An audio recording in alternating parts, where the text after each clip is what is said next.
평생을 운명이라는 말은 믿지 않고 살았어요. 하지만 그때 그 일을 경험한 후 사람은 각자 타고 태어난 팔자가 있고 그 팔자와 연결된 운명이 있다는 걸 믿게 되었습니다. 제 가치관을 변화시킨 그날의 이야기를 지금부터 시작해 볼게요. 제가 남편을 만나게 됐을 당시 이미 제 남편은 100억 자산가였어요. 시부는 자수성가한 대단한 분이셨고요.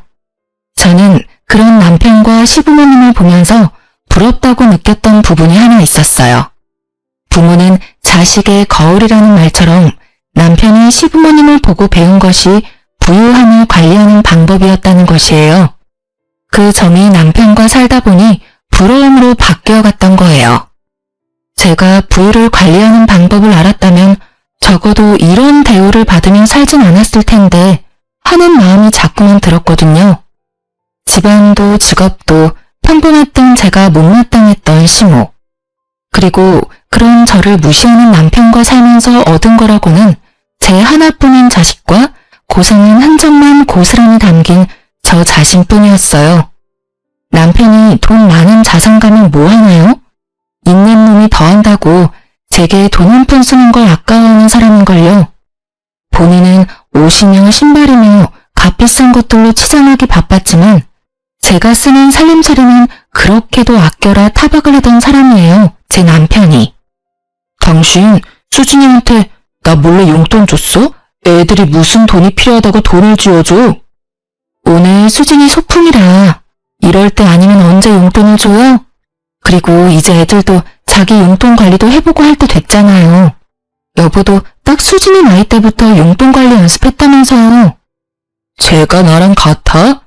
어차피 쟤는 생긴 걸로 보나 하는 짓으로 보나 당신을 빼다 박았는데 나 같은 영특한 행동을 할 리가 없잖아.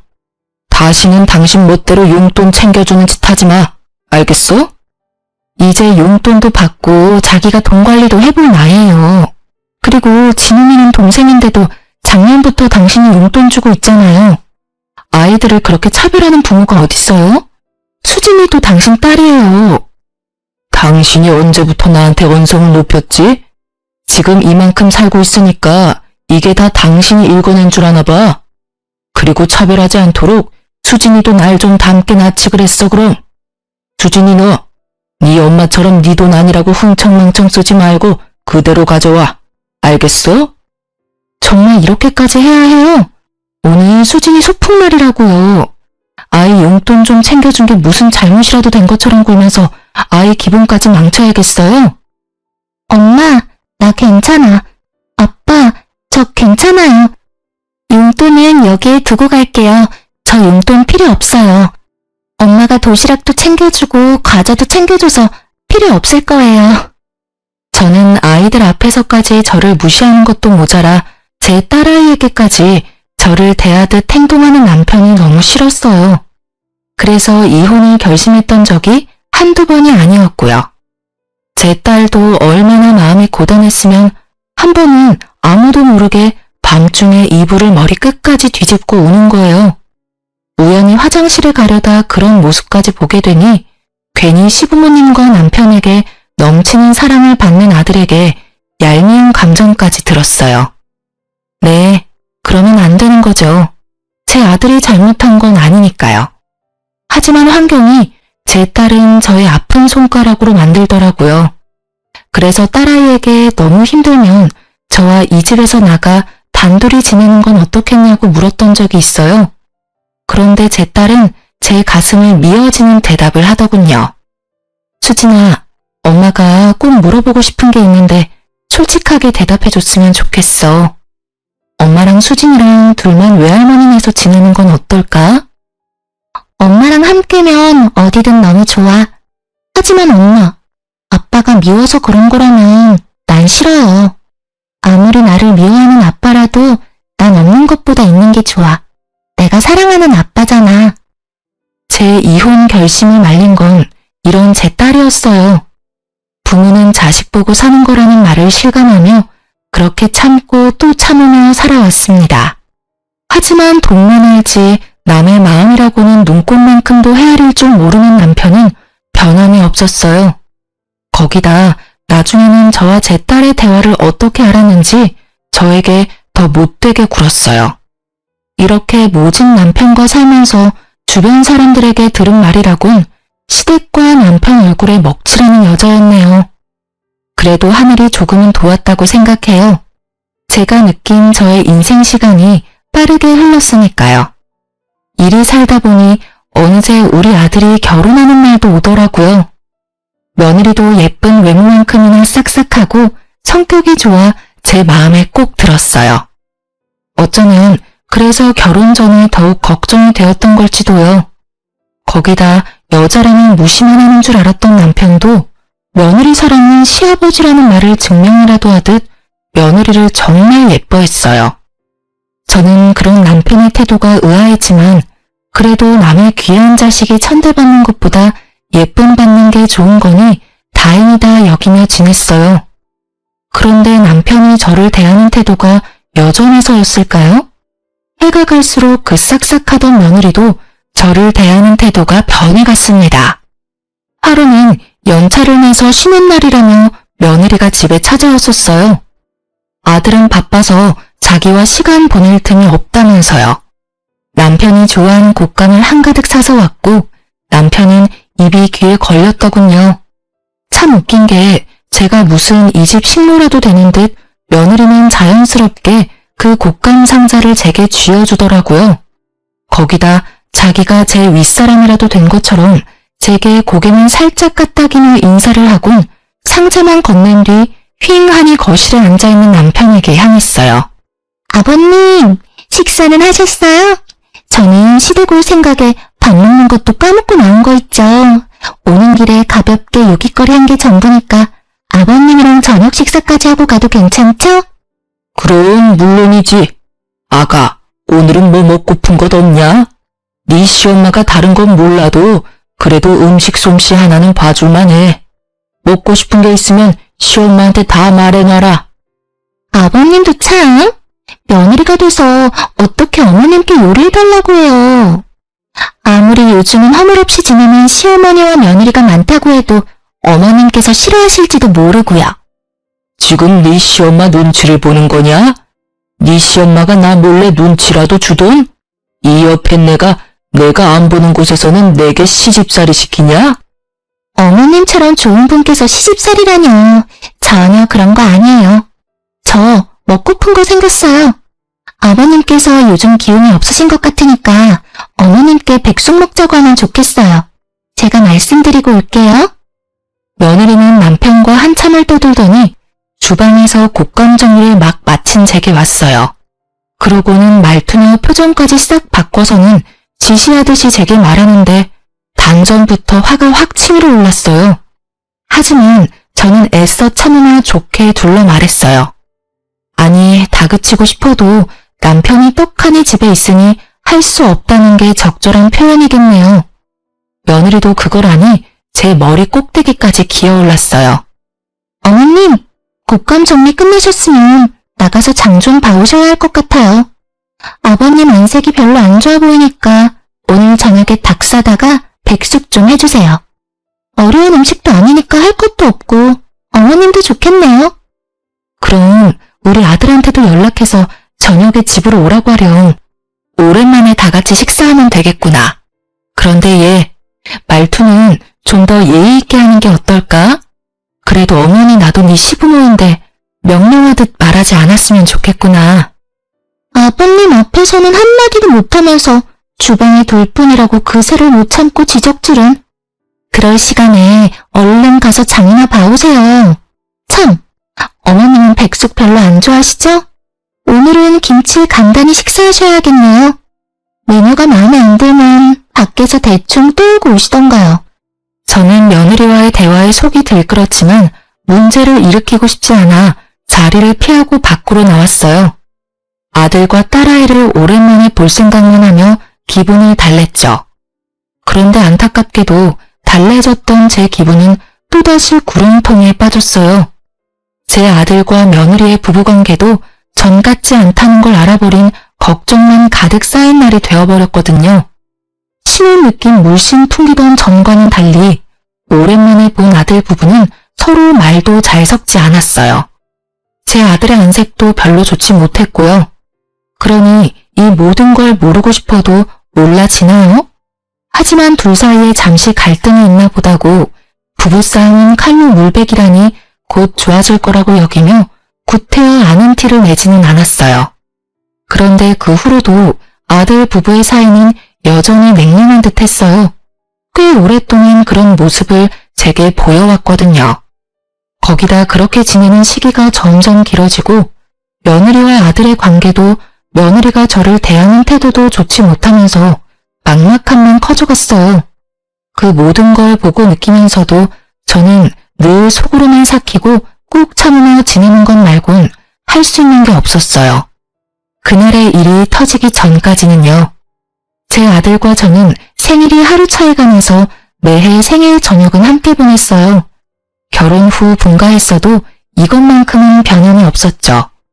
제 남편이 저의 생일을 챙길 리 없다는 걸 진즉부터 알고 있던 아들이 저를 배려한 것이었어요.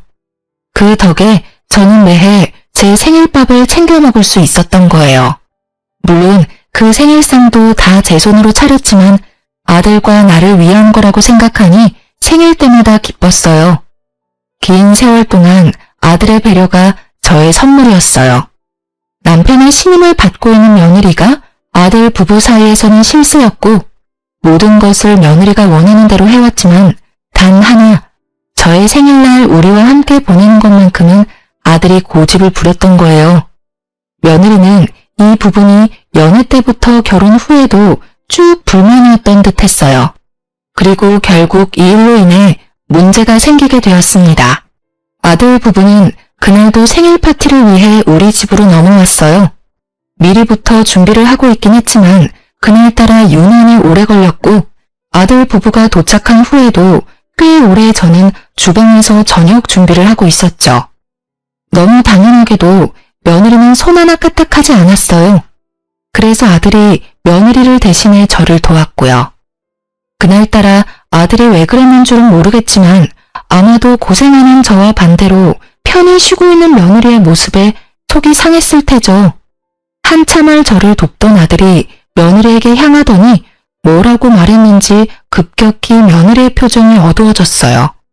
그러고는 잔뜩 기분 나쁜 표정을 해서는 주방에 와서 제게 따져 물었고 저는 그런 며느리가 되바라진 것처럼 보였지만 좋은 날을 망치고 싶지 않았어요. 어머님, 생일 핑계로 저를 부려먹어야 속이 편하시겠어요? 솔직하게 대답해 보세요. 제가 손님처럼 앉아있으니 마음에 안 드세요? 시어머니랍시고 며느리가 차려준 생일상을 받고 싶으시냐고요. 아니, 괜찮다. 일 끝나고 왔으니 너도 힘들 테지. 아들이 도와준 덕에 거의 끝났으니 이제 슬슬 밥 먹을 준비나 하자꾸나. 봐, 네 엄마도 내 도움이 필요 없다는데 왜 네가 난리야? 네가 시엄마야? 왜 네가 시집살이를 시키려고 드냐고 짜증나게. 너희 지금 내 앞에서 부부싸움이라도 할 요량인 거야? 아서라, 기분 좋은 날 그런 모습 보고 싶지 않아. 새아가, 기분 가라앉히고 쉬고 있으렴. 아들, 너도 너무 그러지 마. 엄마, 오늘은 이러면 안 되는 거잖아. 그동안 대우받고 지냈으면 감사할 줄 알고 도우려는 마음도 가져야 맞잖아. 내가 언제까지 제가 하는 꼴 같지 않은 행동을 참아야 해? 네가 말해봐. 아무리 딸 같은 며느리라도 너처럼은 안 해. 우리 아빠가 예쁘다 예쁘다 하니까 이 집에서 뭐라도 된 거 같아? 야, 생일이 무슨 유세야? 생일이면 큰 대접이라도 받아야 되냐고. 내가 왜 어머님 생일이라고 와서 주방 일을 거들어야 해? 방금 전처럼 생일인 사람끼리 생일상 차리고 자축하면 되겠네. 이렇게 모이는 것도 사실 어머님 때문 아니야? 내가 안 돕는 거 보기 싫으면 이런 자리 만들지를 마. 그만해. 내가 이런 모습 보려고 여태 식사 준비를 했니? 됐다. 음식 챙겨줄 테니까 그만 돌아가렴. 이런 상황에서 마주하고 밥을 먹는다고 한들 그게 소화가 되겠니? 그리고 아가, 아무리 서스럼이 없어도 나도 네 시모야. 너희 다툼까지 이렇게 마주하는 건 상당히 불쾌하고 불편하구나. 남이 보면 지금 네 태도가 경건한동하다고 할 수 있어. 그러니까 앞으로는 조금 더 유의하는 게 좋을 듯해. 참나, 나는 이 집에선 이방인이다 이거지? 생일을 핑계로 모자가 쌍으로 눈 부라리고 사람을 잡아? 어머님도 그러는 거 아니죠? 경거망동하다고요? 그러는 어머님은 뭐 얼마나 고생하신대요? 이 집에서 기 한 번 제대로 못 패고 살면서 기가 막히네. 제가 며느리라고 우리 시엄마 노릇은 해야겠다 싶어요? 며느리는 아들과 제 말에 따박따박 받아치며 언성을 높였어요. 모자가 생일을 핑계로 자기를 잡는 말을 어찌나 크게 했는지 방에 있던 남편이 집안이 왜 이리 소란스럽냐며 주방까지 나왔고 씩씩대는 아들과 며느리를 살피더니 자초지종을 물었죠. 며느리는 이때다 싶었는지 저와 아들을 한 번씩 노려보더니 제 남편에게 찰싹 붙어서는 불쌍한 척 연기를 해댔어요. 그 모습이 어찌나 황당하던지 기가 차서 말도 안 나오더라니까요. 저와 아들에게 바락바락 소리칠 때는 쌈딱이 따로 없더니 남편이 나오기가 무섭게 가려낸 척은 다 하는데 배우였으면 상을 타도 여러 번 탔겠다 싶을 정도였어요. 눈물까지 훔치며 자기가 당해낼 재간이 없다고 하소연하는데 불여우도 그런 여우가 없다는 생각에 소름이 끼쳤어요. 아버님, 제가 뭘 그렇게 잘못했다고 이러는지. 남편도 어머님도 일 끝나고 와서 조금 숨 돌리는 저더러 주방일을 돕지 않는다며 역정을 부리니 제가 속수무책으로 당해낼 수밖에 없는 거 아닌가요? 이게 다 무슨 소리야? 당신 새아가 시집살이라도 시키려고 들었어? 당신 생일이라고 일 끝나고 온 힘든 애를 부려먹었냐고. 생일이 뭐 대수라고 어린 자식들까지 죄다 불러 모아서 이 사달을 내? 어른이면 어른다운 태도를 갖춰야지 그 나이 먹도록 싸구려 같은 행동을 못 고쳐? 아버지, 엄마한테 말하는 투 좀 조심하세요. 엄마가 저희를 부른 게 아니라 제가 함께 보내고 싶어서 아내와 함께 온 거죠. 언제까지 엄마를 그렇게 무시하실 거예요? 그리고 아무리 제 아내라도 잘못된 건 바로 잡아야죠. 아버지께서 매번 이런 식으로 제 아내를 감싸니 못된 행동을 해놓고도 기고만장한 거잖아요. 오죽하면 제가 나서서 엄마를 도와요. 오죽하면. 시끄럽다. 어디 자식이 부모를 가르치려 들어? 네 엄마라고 편드는 꼴이라니. 그리고 사내 자식이 여자애처럼 주방에나 들락거려? 당신 도대체 애 교육을 어떻게 시켰기에 자기 위치도 몰라? 으휴, 엄마가 그 모양이니 아들이라고 있는 것도 멍청하지. 우리 새아가 기분이 상해서 어떡하나? 저 답답한 인간들은 두고 우리끼리 나가서 외식이라도 하는 거 어떠냐? 어서 가자. 우리 새아가 배도 고플 텐데 지체할 시간 없다. 어서 가자꾸나. 남편은 며느리의 기분을 망친 우리는 알아서 하라며 며느리만 데리고 외식을 갔어요. 며느리는 자기가 이겼다는 듯 웃음 띤 얼굴로 저와 아들을 보고 웃더군요. 그 모습에 처음으로 이가 바득바득 갈리더라고요. 아들은 제게 생일날을 망쳐 미안하다고 사과하는데 저는 그런 아들에게 이렇게 만들길 잘했다고 했네요. 앞으로는 참고만 있진 않겠다고 우리끼리라도 생일 파티를 하자고 아들을 다독였어요. 그렇게 저희가 식사를 마친 뒤 뒷정리를 하고 있는데 남편과 며느리가 고기 냄새를 풀풀 풍기며 들어왔어요. 그 냄새만 맡아도 어찌나 화가 나는지 결국 저는 굵은 소금을 한 바가지 퍼서 곧장 현관에가 남편과 며느리를 향해 마구 뿌려댄 뒤 그 인간들한테 엄포를 놓았어요. 이 사리분별도 못하는 인간아. 내가 30년 넘게 당신 비위 맞추고 살았으면 적당히 해야 할 거 아니야. 앞으로 한 번만 더 아이들 앞에서 나 무시하는 행동 하기만 해. 그땐 이 소금으로 안 끝날 줄 알아. 그리고 얘, 너도 여우짓 하는 거 한 번만 더 내 눈에 띄면 가만 안 둘 테니까 그런 줄 알아라. 더는 예전처럼 좋은 게 좋은 거라고 생각하면서 웃어 넘길 일 없으니까. 앞으로는 며느리면 며느리답게 처신 똑바로 하렴. 알겠니? 에이, 이 요편네가 미쳤나? 나이 먹더니 노망이라도 났냐? 감히 나한테 지금 뭐 하는 짓이야? 자식들 앞에서 이런 쪽을 줘? 남편 알기를 우습게 하는 거야 뭐야? 이 집에서 쫓겨나고 싶냐? 어? 며느리다운 게 어떤 건데요? 지금 본격적으로 시집살이라도 시키겠다고 선전포고하는 거예요? 괜찮다더니 순 거짓말이셨던 거네요. 남의 집 귀한 자식이라더니 부려먹을 생각부터 하시는 건가요? 저 너무 서운해요. 그동안 제가 잘은 못했어도 처신 욕날 정도는 아니었잖아요. 아닌가요? 며느리 부려먹을 생각 말고 당신 처신이나 잘해. 개념 없고 멍청해도 정도껏 해야지. 어디 남편한테 소금을 뿌리게. 그것도 자식들 다 보고 있는 앞에서 말이야. 한 번만 더 기어오르려고 들면 이 집에 발도 못 붙일 줄 알아. 남편은 또다시 며느리 편에 서서 저를 무시했어요. 평생을 제 목소리 한번 크게 내본 적 없던 저인데 돌연 제가 큰 소리 좀 낸다고 누가 겁을 먹겠어요. 결국 아들이 다시 나섰고 남편이야 옛날부터 자기가 이 집의 왕인양 살던 인간이라 태도를 달리하지 않았지만 며느리는 아들 눈치가 조금은 보였는지 그 뒤로는 아무 말도 하지 않았어요. 저는 며느리와 아들에게 앞으로는 집에 자주 찾아올 필요 없다고 생일도 앞으로는 같이 보내지 않기로 선을 그은 뒤 돌려보냈죠. 그런데 그 후로 저와 남편의 관계는 남보다 못한 사이로 갈라진 반면 며느리와 남편 사이는 애틋해 보일 만큼 좋아졌어요. 아들 눈치를 보며 며느리는 조금 조심하는 듯 했지만 얼마 가지 않았죠. 되려 남편이 며느리 길을 살려주느라 저를 홀대한 탓에 며느리는 전보다 더 자주 우리 집에 찾아왔고 나중에는 며느리가 제 머리 꼭대기에 앉아 마치 자기가 제 시모라도 된 듯 집안을 휘두르려고 했습니다. 그래서 저는 며느리가 집에만 찾아오면 밖으로 나가버렸어요. 한 공간에 있으면 제가 며느리에게 쓴소리 좀 할라치면 남편이 저를 쥐잡듯이 잡는 통에 되려 며느리만 더 기고만장해졌거든요.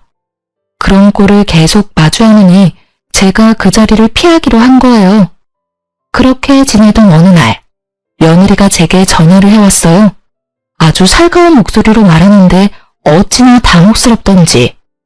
네가 내게 어쩐 일로 전화를 다 했니? 아무도 연락을 한 번 안 하면서 말이야. 어머님도 참. 대신 제가 자주 찾아뵙잖아요. 오늘 연락드린 건 요즘 남편이 일이 고단한지 힘이 없어서요. 제가 요리하는 음식은 먹는 돈 마는 돈이라 걱정이 되네요. 어머님께서 남편 좋아하는 음식 몇 가지만 좀 해주시면 안 될까요? 하시는 김에 잡채랑 이것저것 챙겨주시면 더 좋고요. 죄송해요. 제가 요리 솜씨가 없어서 많이 부족해요. 제 아들이 힘이 없다는데 그 말을 듣고 싫다고 할 부모가 있을까요? 며느리 입으로 들어가는 거라면 나몰라라 하겠지만 제 아들을 위한 거니 저는 통화를 마치자마자 한가득 장을 봐 음식을 했어요. 그리고 다음날 저는 만들 찬들을 챙겨 며느리 집으로 향했어요. 며느리가 전날 통화 당시 둘 다 일 때문에 바빠 낮에 집에 없으니 문을 열고 들어가라고 도어락 암호까지 친히 알려줬거든요.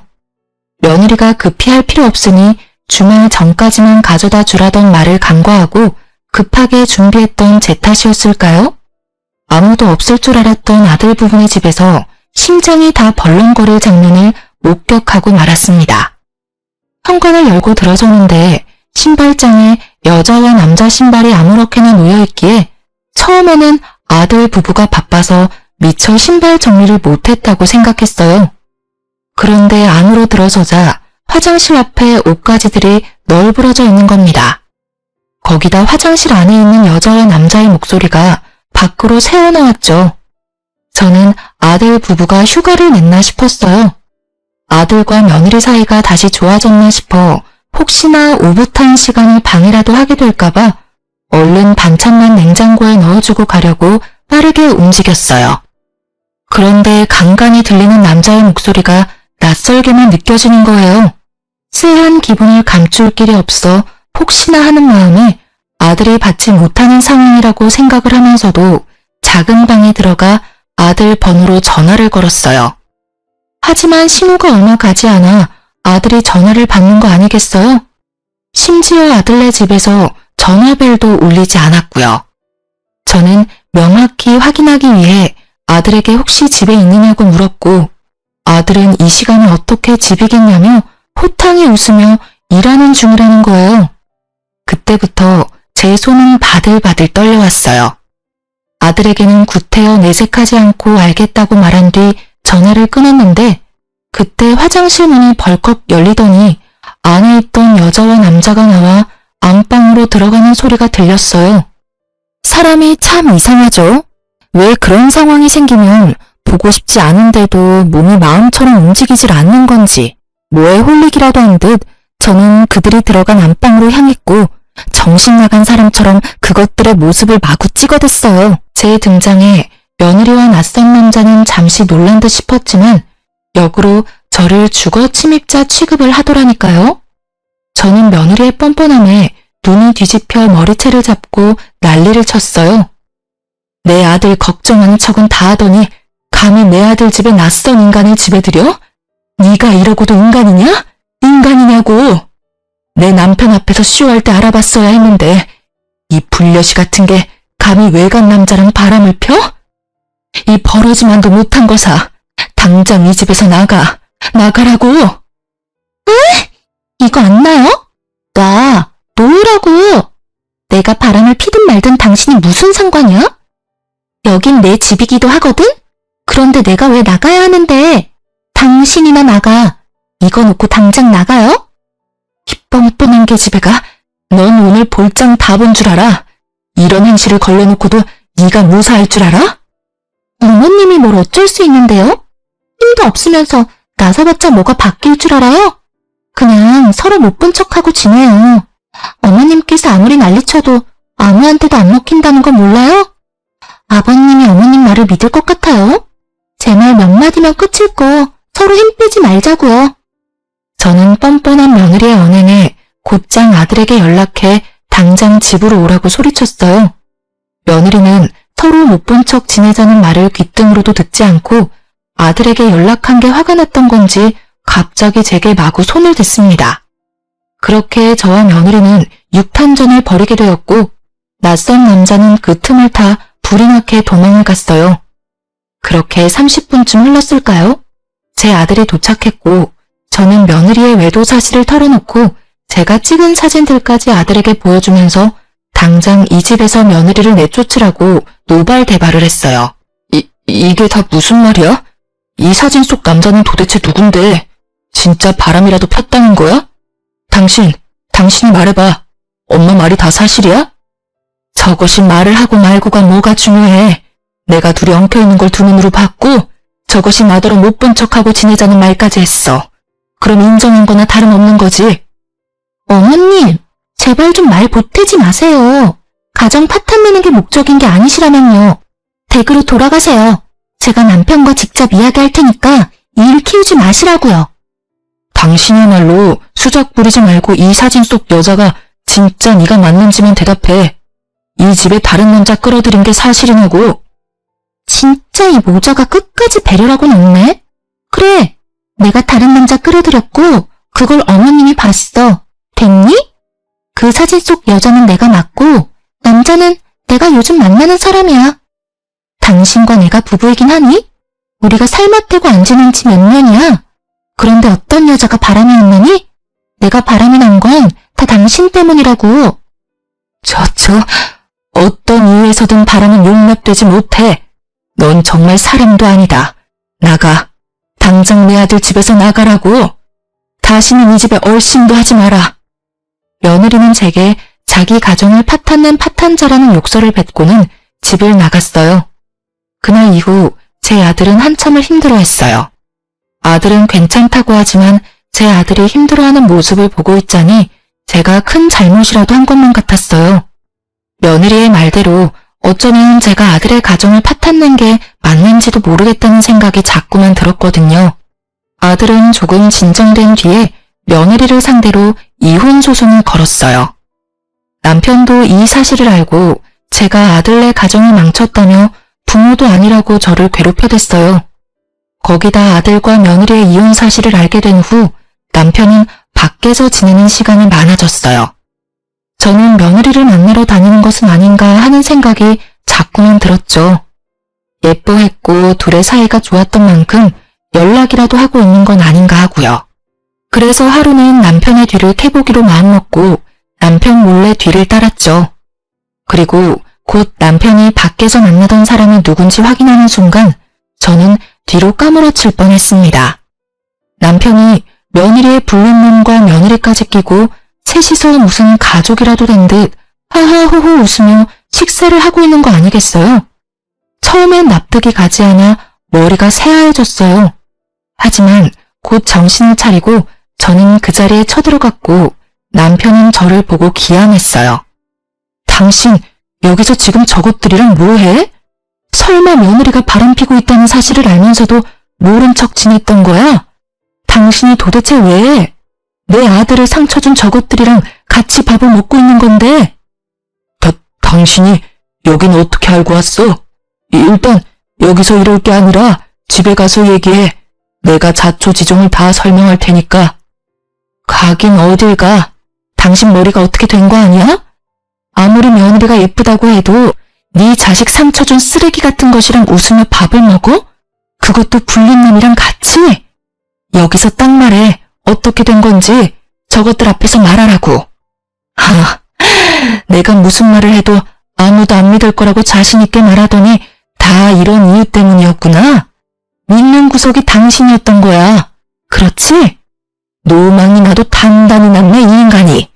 당신 무슨 말을 하는 거야? 여기서 소란 피우지 말고 집에 가서 말하자고. 빨리 따라와. 남편은 저를 끌고 집으로 향했어요. 제가 아무리 몸부림을 쳐도 남편은 까딱도 하지 않았죠. 집에 도착해서야 남편은 제 손을 놔주었어요. 저는 남편에게 이제 당신이 원하는 대로 집에 왔으니 한 톨의 거짓 없이 다 털어놓으라고 소리쳤어요. 며느리와 도대체 무슨 관계라도 되느냐고, 왜 그것들이랑 같이 있었던 거냐고 추궁했죠. 남편은 머리를 굴리기라도 하는지 입을 옴싹거릴 뿐 말을 뱉지는 않았어요. 그러기를 10분. 저는 더는 기다려줄 수 없어 며느리에게 자초지종을 물으러 가야 말을 할 거냐고 다그쳤어요. 그리고 그 순간 쫓아냈던 며느리가 집으로 들이닥쳤고 우리 집안은 며느리의 등장으로 풍비박산이 났습니다. 저는 며느리에게 무슨 낯짝으로 우리 집에 발을 들이냐고 난리를 쳤지만 며느리는 아랑곳하지 않고 집으로 들어왔어요. 그런데 남편의 태도가 이해할 수 없었어요. 밖에서는 그렇게 웃고 떠들며 며느리를 대하던 남편이 갑자기 며느리에게 왜 왔느냐고 당장 돌아가라고 하는 겁니다. 하지만 며느리는 시아버지의 말도 무시한 채 미친 사람처럼 웃어 제끼는 거예요. 그러더니 제 어깨를 잡으며 이렇게 말했어요. 어머님, 지금 당장 제게 머리 조아리고 절이라도 박으세요. 갑자기 쳐들어와서는 지금 무슨 말을 하는 거야? 내가 왜 내게 절을 해? 미쳤니? 이제는 너랑 엮이는 거라면 다 징글징글하다. 이게 다 무슨 악연이니? 제발 내 눈앞에서 사라져. 너 같은 인간 말종이랑은 한순간도 마주하고 싶지 않으니까. 제발 좀 눈에 띄지 말란 말이야. 어머님, 말 가려하세요. 제 생각에는 어머님께 제가 은은할걸요? 제가 재미있는 사실을 알려드리려고 친히 거론했거든요. 어머님, 저랑 바람난 그 남자가 아버님의 친자식이라면 어떨까요? 어머님께서 말씀하신 용납이 안 된다던 그 짓을 아주 오래도록 아버님께서 하셨네요. 제 덕에 지금 어머님도 저처럼 이혼하게 생겼고 제가 이 지옥 같은 집에서 벗어날 이혼 사유 만들어드렸으니 저한테 절이라도 하셔야 하는 거 아닌가요? 이혼 축하드려요, 어머님. 그게 다 무슨... 여보, 지금 저것이 뭐라고 하는 거예요? 며느리랑 바람피던 불륜남이 왜 당신 친자식이야? 이게 다 무슨 상황인 거냐고? 이렇게 상황 파악을 못하셔서야 알려드린 재미가 없네. 당신 남편이 당신이랑 결혼하고도 외간 여자랑 바람을 피웠고 그 여자랑 당신 남편 사이에 아이가 생겨서 낳았고요. 당신이 얼마 전 아들 집에서 본 그 외간 남자가 아버님의 친아들이야. 쉽게 말하면 내 남편의 배다른 형제이자 당신은 하나뿐인 아들의 배다른 형제. 알고 보니 남편은 저와 결혼 후 얼마 되지 않아 바람이 났고 그 관계를 꽤 오래 유지하면서 임신까지 시켰던 것이었어요. 그렇게 남편은 긴 세월 동안 두 집 살림을 했던 거예요. 며느리와 바람이 난 그 남자가 남편과 불륜녀 사이에서 태어난 아이였고요. 남편이 며느리가 너무 마음에 들어 제 아들에게는 과분하다 여겨 배다른 자기 자식에게 친히 소개를 시켜 관계가 발전했던 거예요. 남편은 며느리의 말을 믿지 말라며 절대 아니라고 잡아댔지만 며느리와 함께 왔던 건지 배다른 아들이란 사람이 타이밍 좋게 우리 집 배를 올렸어요. 남편의 배다른 아들은 이미 남편과 친자검사까지 마친 상태였고 결과지까지 가지고 와 남편의 친아들임을 입증해 며느리의 말에 힘을 실었죠. 그런데 이 사실만큼이나 놀라웠던 사실이 또 있었어요. 이 모든 게 그 배다른 아들의 복수였다는 겁니다. 알고 보니 남편과 바람폈던 불륜녀는 몇 년 전 건강 악화로 세상을 떠났는데 그때 장례식장에 얼굴 한 번을 비추지 않았던 남편에게 복수를 다짐했다고 말이죠. 아파서 불륜녀가 병원 생활을 오래 했는데 그때도 찾아온 적 없고 그저 돈으로만 해결을 했던 거예요. 그 모든 걸 보며 지내온 남편의 배다른 아들은 자기 가정이 무너졌지만 여전히 가정을 이루고 잘 살고 있는 제 남편을 무너뜨릴 계획을 세웠던 거예요. 떵떵거리고 사는 남편의 말년만은 꼭 망가뜨리겠다는 마음만 가지고 버티면서요. 그런데 때마침 남편이 며느리를 소개해줬고 그때를 기회로 삼아 복수의 계획을 세웠어요. 그러다 며느리와 눈이 맞아 사랑을 나누는 사이가 되어 며느리는 자신이 사랑하는 그 배다른 아들의 뜻을 따라 도와주게 된 거였어요. 저는 이 모든 사실을 알자마자 남편을 상대로 이혼 소송을 했습니다. 며느리에게도 다시는 악연이든 필연이든 얽히지 말고 살자고 엄포를 놓았고요. 제 이혼 소송은 긴 여정과도 같았어요. 돈 많고 빽 많은 전 남편을 상대하기란 너무도 어려웠죠. 하지만 결론적으로 제가 승소하게 되었습니다. 제 아들의 이혼도 며느리가 바람을 인정하면서 합의를 통해 쉽게 정리할 수 있었어요. 전 남편은 제게 자기 재산을 나누는 것이 아까워 어떻게든 한 푼이라도 안 주려고 기를 썼어요. 그러나 전 남편으로 인한 이혼 사유 덕에 전 남편의 바람은 물거품이 되어 재산은 물론 위자료까지 모두 챙길 수 있었네요. 저는 이혼 후 아이들과 살림을 합쳐 함께 지내기 시작했어요. 늦은 나이긴 해도 사회생활도 시작해 남편을 위한 시간을 보내고 있었죠. 그러던 어느 날 전 남편이 난무한 행색으로 찾아왔어요. 처음엔 너무 볼품없는 차림이라 전 남편인 줄 모르고 수상한 사람이라고 오해해 신고까지 했어요. 경찰서에 가서 전 남편의 진변을 확인한 후에야 알아차릴 수 있었어요. 그런데 전 남편이 저를 찾아온 이유가 너무도 황당했습니다. 당신은 아주 멀끔히 잘 사나 보네. 이혼하고 나서 얼굴도 덮이고 말이야. 어디 다른 살림이라도 차린 건 아닌가 보지? 애들이랑 같이 지내는 거 보면. 그게 당신이랑 무슨 상관이야? 당신이야말로 어떻게 살면 그런 거짓골을 할 수 있어? 얼른 돌아가. 그리고 그런 몰골로 여기 기웃대지 마. 아이들이 보기라도 하면 어떻게 생각하겠어? 내가 이렇게 된 건 다 당신 때문이잖아. 당신이 법적으로 내 아내였다는 이유 하나로 내 재산까지 쓸어간 탓에 내가 이렇게 된 거라고. 당신은 그 많은 돈을 받아갈 자격이 없어. 내 입장에서는 갈치와 다를 바가 없다고. 그러니까 그 돈 돌려줘. 정 못 주겠으면 위자료로 타간 돈이라도 내놔. 당신 진짜 끝까지 구질구질하게 왜 이래? 진짜 넌 인간 되려면 멀었다 멀었어. 다신 찾아오지 마. 또다시 법정에서 다투고 싶은 거 아니면 썩 꺼지라고. 나 네가 그 돈 안 주면 절대 못 가. 우리 아들 이혼하고 혼자 돼서 먹고 살기 편할 텐데 그쪽으로 붙어서 돈 좀 뜯어내야 하나? 우리 아들 요즘 좀 살만하지? 아니면 내 딸한테 돈 좀 꿔볼까? 그간 키워준 은혜가 있는데 이것들이 나 몰라라 하겠소? 선 넘지 마. 너 돈 많고 빽 많던 그때 네가 아니야. 지금 네 꼴을 봐. 거지보다 더 거지 같은 네 모습을 보라고. 우리 애들이 너처럼 멍청한 줄 아니? 어디 할 수 있으면 한번 해봐.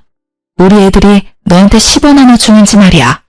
쥐뿔도 없는 게 여전히 네가 뭐라도 된 줄 아나 본데 정신 차려. 나이 먹고 추억에 늙지 말고. 전 남편은 자기 재산 다 잃고 제게 돈 달라고 찾아왔던 거였어요. 며느리와 배다른 아들에게 뒤통수 맞고 저희에게도 버림받은 전 남편은 남는 건 돈밖에 없었고 무료한 생활을 돈놀이를 하며 지냈어요.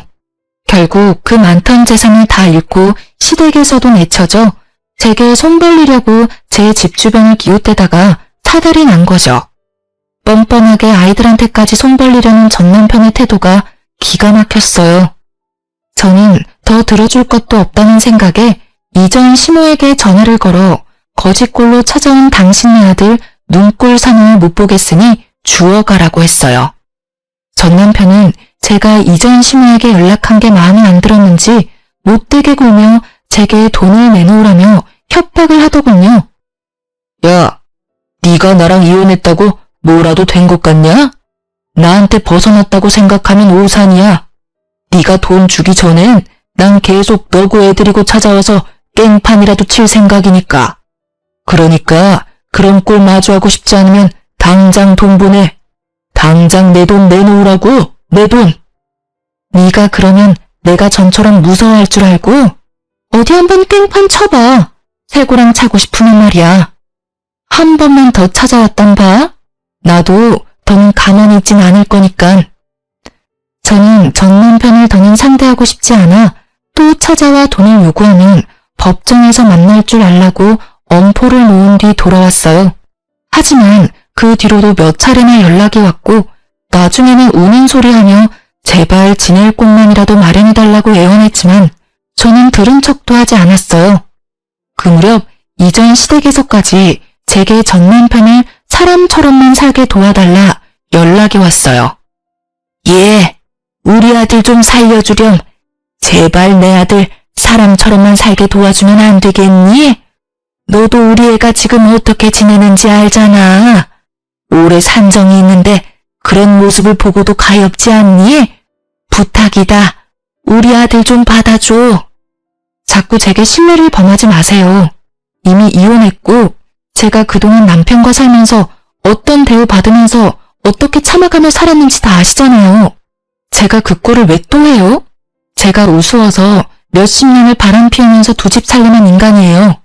그런데 제가 무슨 자선단체도 아니고 불쌍해졌다고 거둬야 하나요?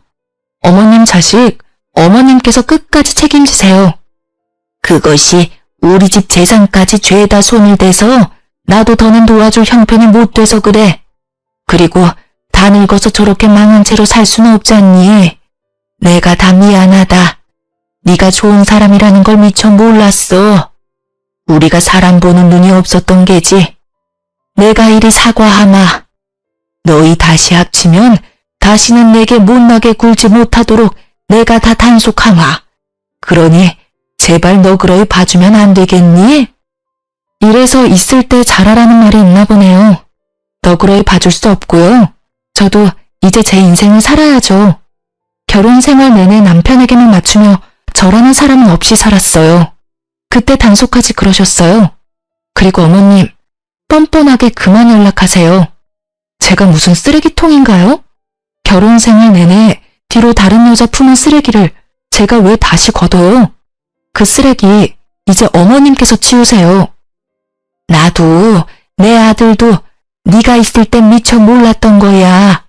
다 잃고 나니 네가 얼마나 소중한 사람이었는지 알았단다. 네가 어떤 모진 말을 해도 나는 괜찮아. 내 아들만 다시 받아준다면 내게 절이라도 할 수 있어. 그러니 제발 딱 한 번만 다시 생각해 주렴.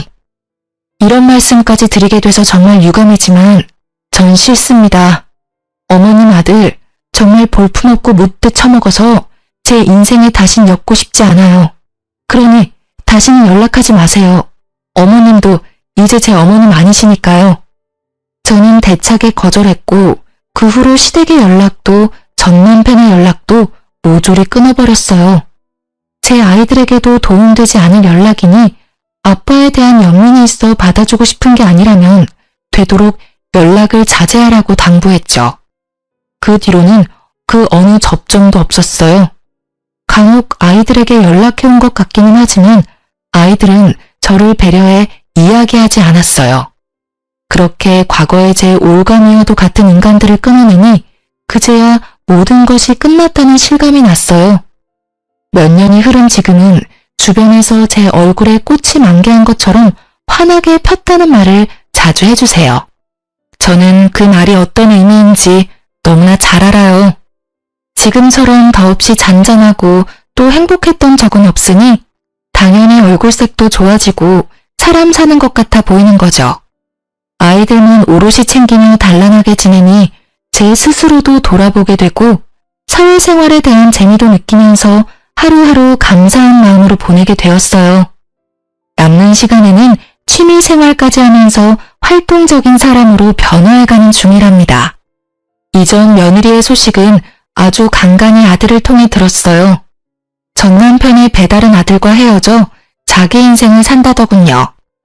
아들에게 연락했던 이유도 그간의 안 좋았던 관계를 회복할 순 없지만 사과는 꼭 하고 싶었더나요?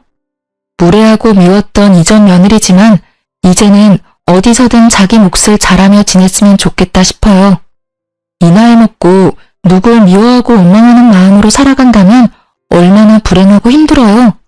그저 제 생활에 집중하며 제 주변 사람들을 챙기면서 그렇게 하루하루 베풀고 사랑하며 지낸다면 그게 찬란한 삶이지 않을까요?